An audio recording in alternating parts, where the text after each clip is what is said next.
The Connecticut Open tennis tournament has reached the finals. Hello, everyone. This is Sports Edge.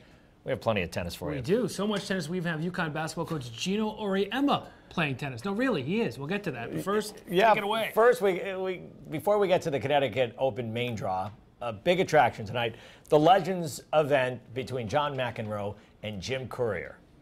I didn't hear a word!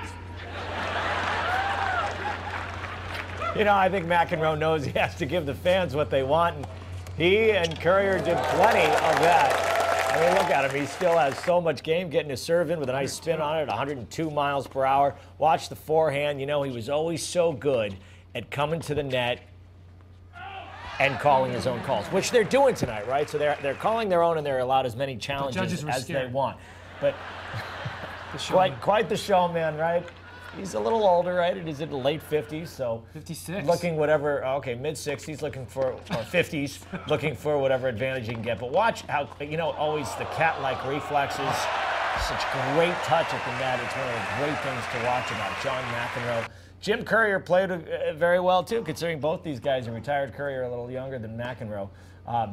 But once again, going for the lob. He's got to make the call here.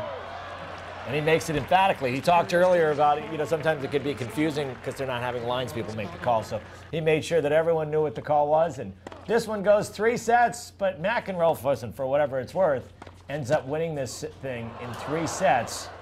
Gets the point here as Courier can't quite get the volley to go. McEnroe gets the win. There was a great crowd there for the event. And as much fun as it was for the fans, I think these guys had as much fun as well.